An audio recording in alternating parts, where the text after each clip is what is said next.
চক্রধরপুরের রাজেন্দ্র বাজার খাবার দাবারের জন্য খুবই প্রসিদ্ধ ছিল। ওখানে সব রকমের খাবারের জিনিস পাওয়া যেত আর দূর দূর থেকে লোকেরা খেতে আসতো। ওখানেই একটা দীপক ফুচকা নামের একটা ঠেলা ছিল। ওর ফুচকা পুরো শহরে প্রসিদ্ধ ছিল। আরে ভাই, একটা ফুচকা স্টল লাগিয়ে দাও। হ্যাঁ হ্যাঁ ভাইয়া, এখনই লাগাচ্ছি। একবার যদি দীপকের পানিপুরি খাও না, কখনোই ভুলবে না আর বারবার খেতে আসবে এখানে। এটা দীপক আপনাকে কথা দিল। দীপকের ঠিক পাশেই সুরেশের ফলের দোকান ছিল। দীপক আর সুরেশ ভালো বন্ধু ছিল। ওদের দুজনের দোকানের সামনে বিনোদের ফায়ার পানের দোকান ছিল। দীপক আর সুরেশের ভালো বন্ধুত্ব ছিল, কিন্তু দুজনেরই বন্ধুত্ব বিনোদের সাথে ছিল না। সুরেশ নিজের ফলের দোকান বন্ধ করছিল। আরে দীপক, চল ভাই, 10টা বেজে গেল, দোকান বন্ধ করার সময় এসে গেছে ভাই। হ্যাঁ হ্যাঁ, বাস বন্ধ করতেই যাচ্ছিলাম। তুই কি জানিস তুই বিনোদের দোকানটা গত 2 দিন কেন খুলছে না? আরে আমার কিসের দরকার যে আমি বিনোদের বাবার খবর নেব? হ্যাঁ, গেছে হয়তো কোথাও সিমলা কিংবা মানালি ঘুরতে। ফেসবুকে কি ওর পোস্ট দেখতে পান না নাকি? নিজের দোকানেরও খুব ভালো করে প্রচার করে ওটাতে, আর ইউটিউব থেকেও বেশ ভালো রকমই পয়সা পায়। ওর ফায়ার বানটা তো গোটা দেশে খুব বিখ্যাত, তুই জানিস নিশ্চয়ই। হ্যাঁ ভাই, এটা তো সত্যি কথা। আমি তো এরকমটা করতেও পারবো না। আমার মতো ফলওয়ালা তো দেশে অনেক আছে। ওর দোকানটা কিছুটা অন্যরকম, সেই জন্যই বিখ্যাত। আরে চল বাদ দে ভাই, চল বাড়ি চল। সুরেশ আর দীপক একসাথেই বাড়ির জন্য রওনা দিল। পরের দিন শুরু হলো। সুরেশ দীপককে ফোন করে। হ্যাঁ হ্যালো দীপক, আরে তুই আমার কথা শুনতে পাচ্ছিস? হ্যাঁ ভাই বল, আমি শুনতে পাচ্ছি। কি হয়েছে তোর এখন? এত ঘাবড়ে রয়েছিস কেন তুই? আরে দীপক, তাড়াতাড়ি নিউজ খুলে দেখ। আরে আমি এখন শেষ হয়ে গেছি ভাই। আরে কি বলছিস তুই? আরে দাঁড়া দাঁড়া, আমি দেখছি। দীপক নিউজ চ্যানেল চালায়। আজকের ব্রেকিং নিউজ, চক্রধরপুরের রাজেন্দ্র বাজারে হলো অঘটন। সব পুড়ে গেল। ভয়ঙ্কর আগুন লাগার কারণে 75টা দোকান পুড়ে ছাই হয়ে যায়। 12 জনের মৃত্যু আর 25 জন ঘায়েল হলো। ফায়ার পান শপে শর্ট সার্কিটের কারণে হলো দুর্ঘটনা। ফায়ার পানের দোকানের মালিক বিনোদের দুর্ঘটনাতেই মৃত্যু হয়ে গেল। আশেপাশের দোকানও সব খারাপ হয়ে গেল। এই খবর শুনতেই দীপকের পায়ের নিচে থেকে মাটি সরে গেল। ও কিচ্ছু বুঝতেই পারছিল না। 2 মিনিটের জন্য ওর মাথা কাজ করা বন্ধ করে দিল। ও মাথা ধরে মাটিতেই বসে পড়ে। তক্ষুনি ওর দরজায় কেউ আসে। ও গিয়ে দরজা খুলে দেয়। তখন দেখতে পায় যে সুরেশ দাঁড়িয়েছিল। ওর চোখও লাল হয়ে গেছিল আর ও খুব কাঁদছিল। আরে সুরেশ, আরে এটা কি হলো না ভাই? আমি তো শেষ হয়ে গেলাম একদম। আরে বিনোদের ব্যাপারে আমি কালকে কত কিছু বলছিলাম, তারপরে শেষবারের মতো আমি ওকে দেখতেও পেলাম না। দীপক আর সুরেশ একে অপরকে আলিঙ্গন করে কাঁদতে শুরু করে। তারপর কিছুক্ষণ পর দুজনই শান্ত হয়ে পড়ে। আরে চল এখান থেকে, এখন কেঁদে আর কিছু হবে না। চল গিয়ে দোকানের অবস্থা একবার দেখে আসি। হ্যাঁ চল চল চল, এখন যা কিছু হয়ে গেছে তাকে পাল্টাতে পারবো না। সুরেশ আর দীপক একসাথে রাজেন্দ্র বাজারে যায়। ওখানে পৌঁছে ওরা অন্যান্য দোকানদারদের সাথেও দেখা করে, যাদের দোকানও পুড়ে গেছিল। আরে আমাদের আবার নতুন করে সব দোকান শুরু করতে হবে। আমরা যেই অবস্থার মধ্যে ছিলাম, আমাদের মাসখানেক লেগে যাবে। আরে ভগবান করুক যার সাথে এই দুর্ঘটনা ঘটেছে, সে এবং তার পরিবার যেন সহ্য করার শক্তি পায়। ভগবান যেন ওনাকে শক্তি এবং বুদ্ধি দুটোই দেয়, যেন ও সাহস করতে পারে। দীপক আর সুরেশ নিজের দোকান আবার বানাতে শুরু করে দেয়। ওদের সামনেই পুড়ে জ্বলে যাওয়া বিনোদের দোকানও ছিল। বিনোদের পরিবাররা একবার তার দোকানটা দেখতে আসে, আর ওর বউ খুব জোরে জোরে কাঁদছিল। এই সব দেখে দীপক আর সুরেশেরও খুব মন খারাপ হলো। ইয়ার, যখনই আমার চোখ বিনোদের এই জ্বলে যাওয়া দোকানটার উপর পড়ে, আমার ওর কথা মনে পড়ে যায়। আমার খুব কষ্ট হয়। ওর ফায়ার পাইনের দোকান কত বিখ্যাত ছিল। ওই প্রথম ব্যক্তি ছিল যে এই ফায়ার পানটা শুরু করেছিল। ওর জন্য আমাদের কিছু করা উচিত। আরে কিন্তু আমরা ওর জন্য কি করতে পারি? দীপক আর সুরেশের দোকান আস্তে আস্তে আবার চলতে শুরু করলো। দীপক আর সুরেশ রোজ বিনোদের দোকানের সামনে যেত আর ওদের খুবই খারাপ লাগতো। তারপর একদিন দীপকের কাছে একটা আইডিয়া এলো। আরে ইয়ার সুরেশ, আমার কথাটা শোন। আমার একটা আইডিয়া এসেছে।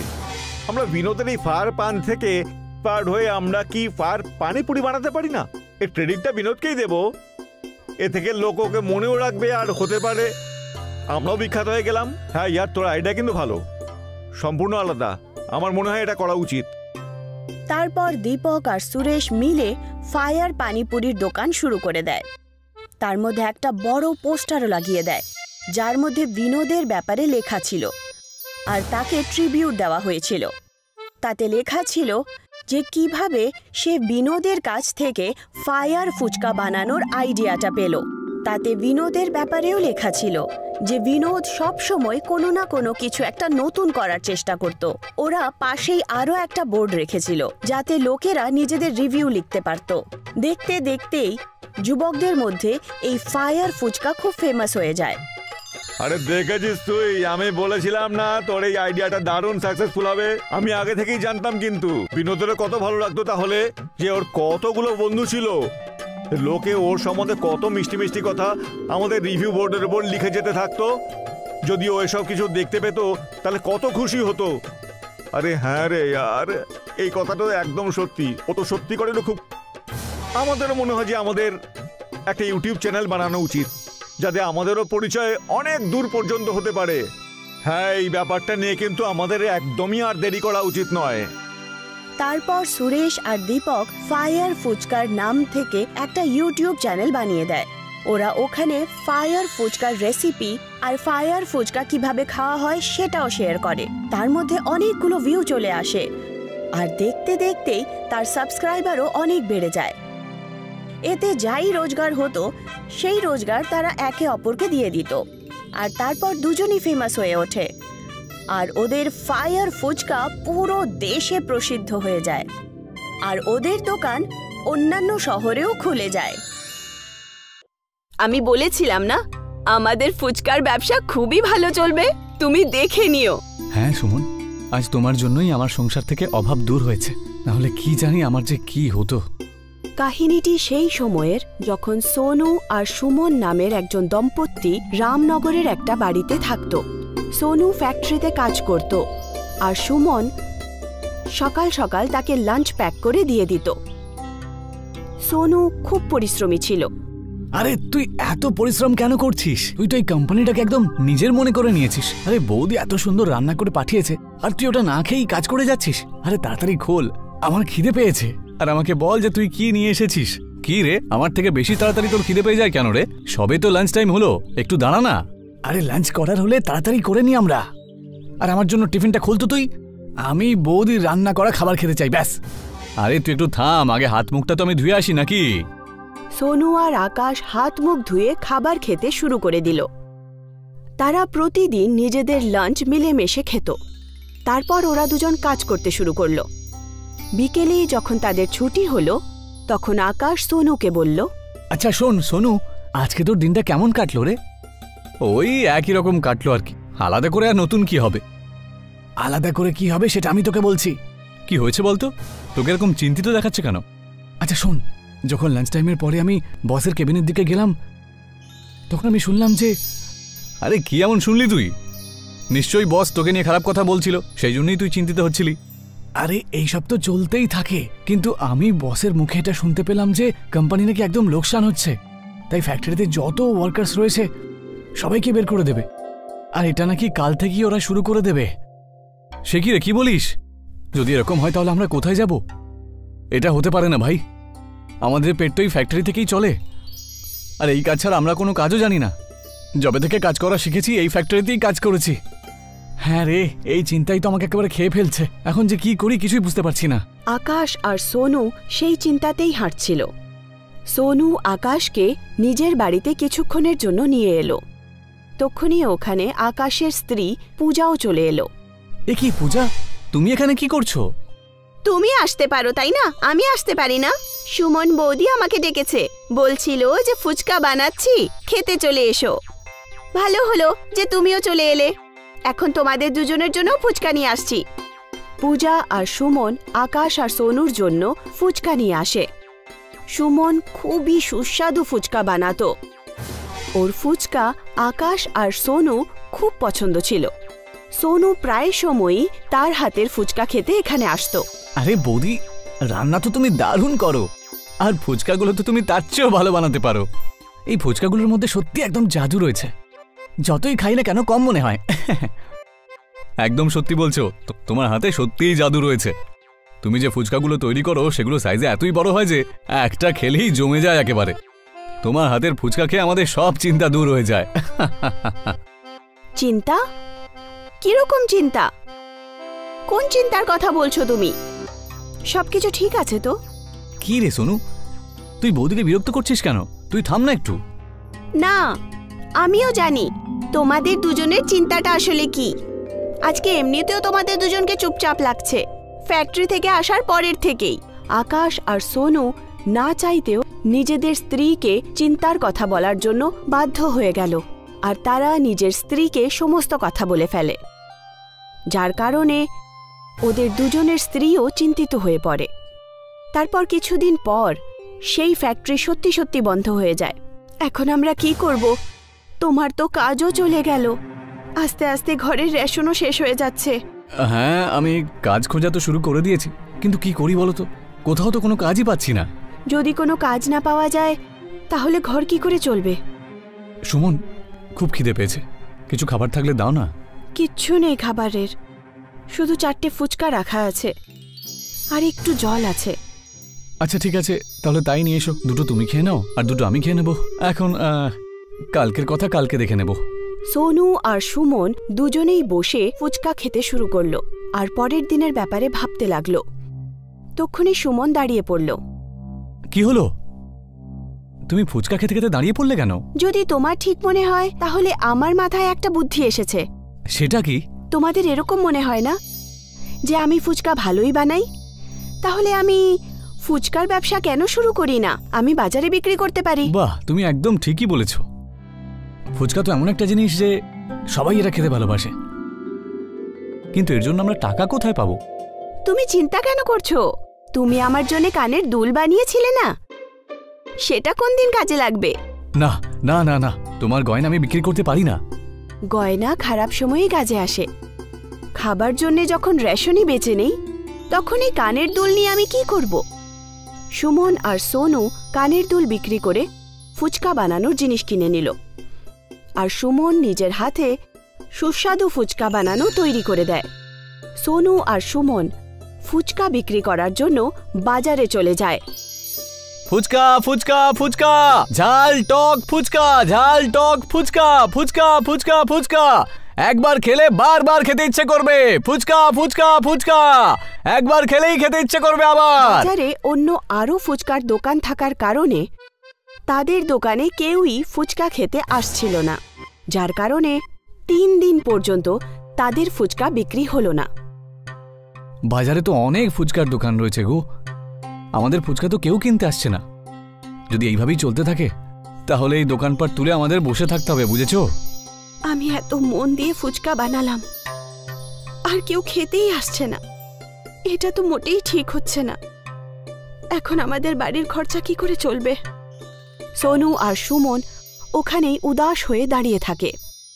তখনই ওদের নজর পড়ে ওখানের আরেকটা দোকানের বোর্ডে। শোনো না, ওই দেখো, ওই বোর্ডের উপরে কি লেখা আছে? কি লেখা আছে? দোকানদারদের স্কিম লেখা রয়েছে।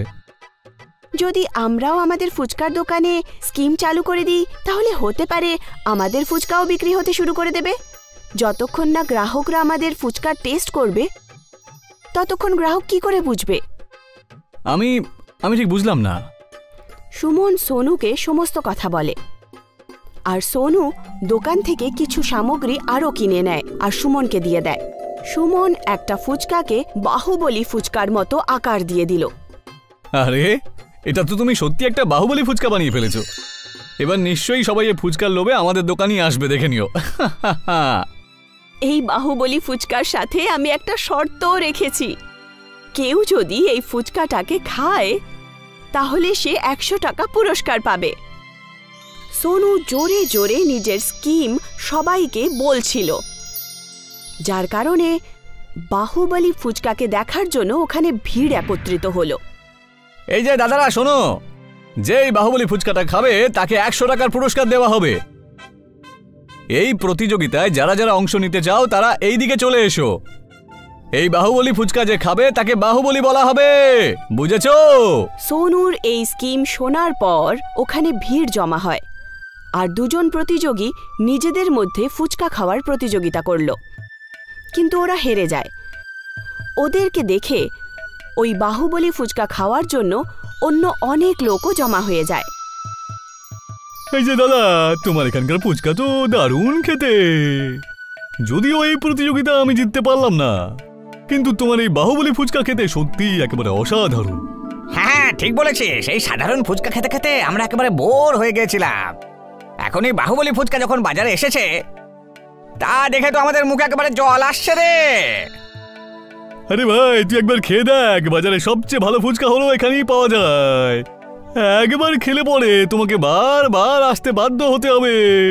সে কি দাদা, এই ফুচকা কি সত্যিই খেতে এত ভালো নাকি? আরে যদি আমার কথায় বিশ্বাস না হয় তাহলে একবার খেয়েই দেখো না। একবার জিততে পারলে 100 টাকা পাবে। ওখানকার সব লোকেরাই বাহুবলী ফুচকাকে নিয়ে কথা বলছিল আর বাজারের সমস্ত গ্রাহক সুমনের দোকানে ফুচকা খাওয়ার জন্য চলে আসে। ওদের দোকান এখন বাহুবলী ফুচকার নামে প্রসিদ্ধ হয়ে গেল। সেই বাজারেই একজন নথ্থু নামের পালোয়ান থাকত, যে সবার ফুচকা ফ্রিতে খেত। সে সুমনের দোকানেও ফুচকা খেতে চলে আসে। আরে ও না না, দোকানটা তো খোলাই রয়েছে। নে তাড়াতাড়ি এবার আমাকে 5 প্লেট ফুচকা বানিয়ে দে তো। হ্যাঁ, ফুচকা তো আমি অবশ্যই বানিয়ে দেব, কিন্তু আমাদের এখানকার বাহুবলী ফুচকা খেয়ে একবার বলুন। যদি আপনি এই বাহুবলী ফুচকা খেয়ে ফেলেন তাহলে আমি আপনাকে সারা বছর ফ্রিতে ফুচকা খাওয়াবো।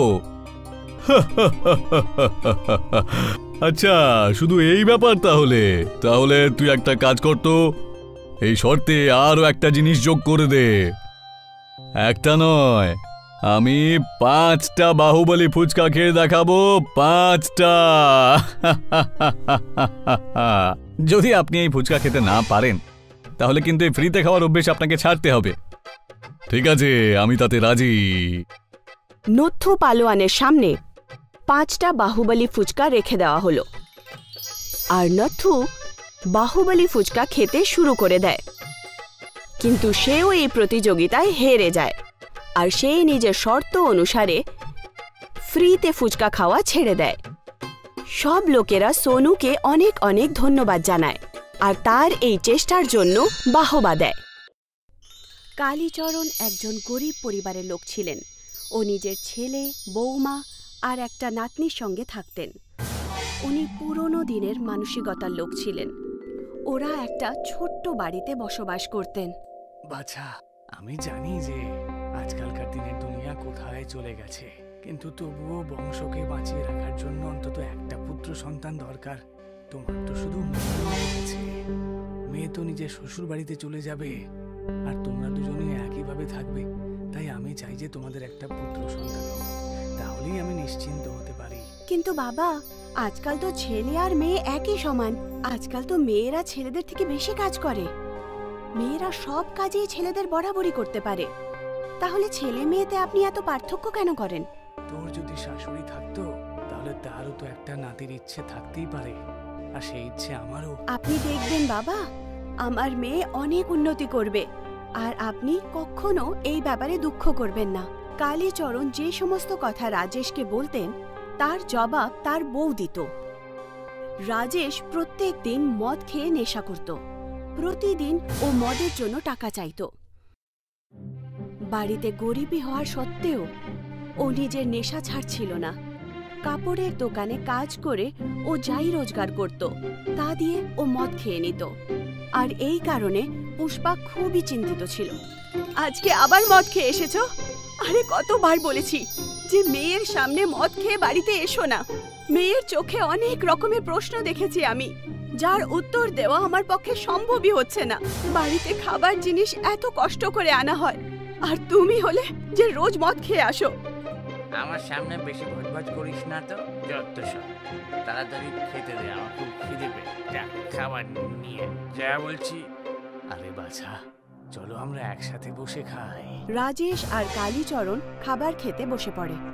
পুষ্পা খুব আদর যত্নে ওদের দুজনকে খাবার খাওয়ায়। সবাই খাবার খেয়ে ঘুমোতে চলে যায়। পরের দিন সকালে রাজেশের লোভ বেড়ে যায়, আর ও যেই দোকানে কাজ করছিল ওখান থেকে কাপড়ের চুরি শুরু করে দেয়, যেটা দোকানের মালিক দেখে ফেলে আর ওকে খুব মেরে ওখান থেকে বার করে দেয়। রাজেশ তার শেষ টাকা দিয়েও মদ খেয়ে বাড়ি ফেরে। আজকে আবার মদ খেয়ে এসেছো? আমি তো অস্থির হয়ে গেছি।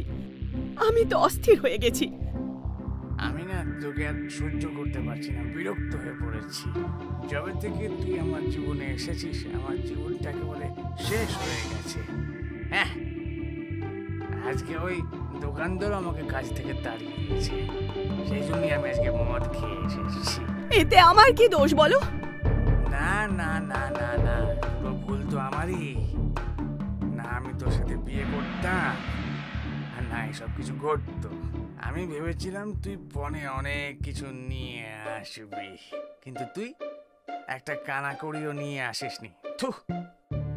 আমি আমার বিয়ের জন্য ধার করেছিলাম, তার উপর তুই একটা মেয়ের জন্ম দিলি। একটা ছেলে হলে অন্তত আমি বাঁচতাম। আরে মেয়ে তো অন্যের হয়, ও তো কোথাও চলে যাবে, ততদিন আমাকে আবার অপেক্ষা করে থাকতে হবে। তুই মা মিলে আমার জীবনটা একেবারে শেষ করে দিলি। মেয়ে হওয়া কি এত বড় অন্যায় নাকি? মেয়েদেরকে তুমি এত বেশি ঘেন্না করো। ভেবে দেখো, যদি তোমার মা না হতো তাহলে তুমিও হতে না। রাজেশ বরদাস্ত করতে পারছিল না আর ও পুষ্পাকে জোরে থাপ্পড় মেরে দেয়। পুষ্পা এই সব সহ্য করতে পারল না আর ও নিজের জামা কাপড় প্যাক করে নেয়। অনেক হয়েছে, এখন আমি এখানে আর এক মুহূর্ত থাকবো না। হুমকিটা এমন ভাবে দিচ্ছ যেন মনে হচ্ছে বিশাল কোটিপতি। বাপের ঘরে থাকলে এইসব ঠাঁট বাট একেবারে উড়ে চলে যাবে। আমরা তো তোকে এখানে বসে বসে খাওয়াচ্ছি, যখন দরজায় দরজায় ধাক্কা খাবি তখন তোর মাথায় বুদ্ধিটা আসবে। তুই যেতে চাইলে চলে যা, আমি আমার ছেলের জন্য আবার একটা বিয়ে দেবো। আমার ছেলের আর কতই বা বয়স।